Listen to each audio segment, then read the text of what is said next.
Jonathan Edwards, certa vez, ele tinha um problema de pulmão muito grave. E ele partiu para o Senhor em função dessa enfermidade, aos 55 anos. E ele estava cavalgando numa floresta, como ele fazia habitualmente. Respirar um ar puro pela manhã, em função do seu problema pulmonar, e não apenas disso.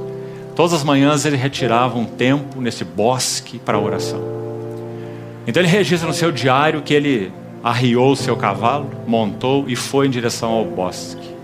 Num dado lugar no bosque, sozinho ele parou, desceu do seu cavalo e iniciou o seu tempo específico de comunhão, de meditação diante do Senhor. E ele diz que num determinado momento ele foi inundado de tal forma que então ele se prostrou no chão e ele registra: e eu me banhei em lágrimas. E eu me banhei em lágrimas. Ele disse: até onde eu posso julgar, isso durou em torno de 1 hora. E ele disse assim: e ao término desse tempo, o meu desejo era ser aniquilado. Aniquilado.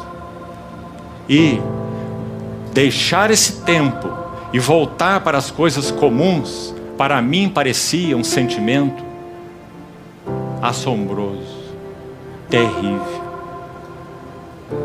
Oh, irmãos, quanto nós precisamos conhecer de novo dessas coisas. Sabe como nós costumamos, de modo geral, chamar isso?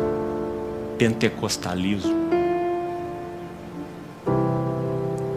Mas Jonathan Edwards não era, nessa acepção da palavra, um pentecostalista. Aliás, ele é colocado na coluna aí dos cabeças da doutrina reformada. Um grande pregador reformado, como ele é chamado assim, não é? Por alguns. Sobretudo, Jonathan Edwards foi um homem de Deus, que amava o Senhor e que conheceu as visitações do Senhor pelo seu Espírito em sua vida.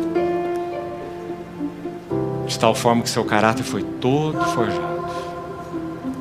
Ele escreve uma obra que é o seu clássico, chamado Religious Affections, afetos religiosos. Não é maravilhoso? Mostrando o perigo que nós temos de nos relacionarmos tecnicamente com Deus e com a sua palavra, mecanicamente. Então ele vai falar sobre afetos religiosos, devoção do coração, coisas que têm sido perdidas em nossos dias, irmãos. Nós somos resultados de iluminismo. Penso, logo existo.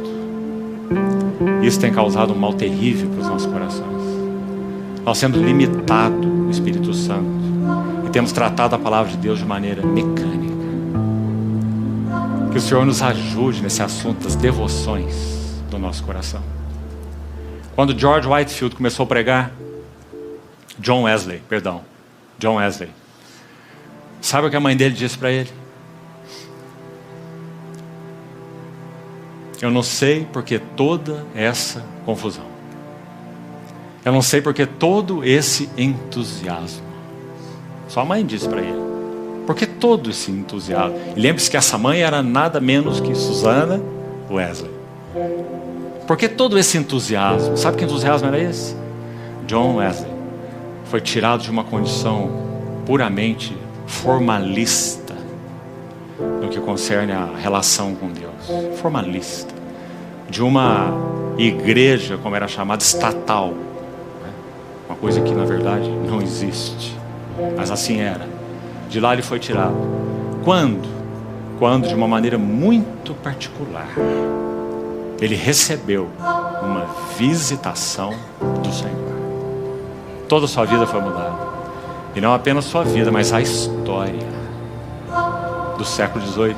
Grande avivamento evangélico. Com George Whitefield foi a mesma coisa. George Whitefield foi o primeiro irmão que pregou ao ar livre. Isso era quase uma blasfêmia naquele tempo. Só se podia pregar em lugares chamados consagrados.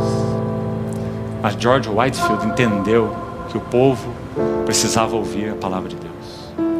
Porque ele recebeu uma visitação do Senhor e o seu coração ardia por Cristo e sua palavra. Então ele foi às ruas pregar o evangelho. E numa dada ocasião ele foi a uma região onde havia mineiros, não de Minas Gerais, mas mineiros de carvão, que exploravam aquelas minas nesse trabalho rústico. E eles tinham um período de folga no almoço. Então eles saíam daquelas minas todos cheios de fuligem. E eram homens rudes, fortes, grandes, trabalho muito rústico. E eles se orgulhavam dessa sua natureza rústica, fortes. Certa vez George Whitefield estava pregando nesse ambiente. Ele começou a notar que aqueles homens começavam a chorar. E quando a lágrima escorria, então lavava o seu rosto, cheio de fuligem. E Whitefield disse que quando olhava para aqueles rostos, ele via as faces de zebra. Ele sabia que a palavra do Senhor estava sendo recebida. Quem era Whitefield? Também era um formalista. Mas agora ele recebeu uma visitação do Espírito Santo do Senhor.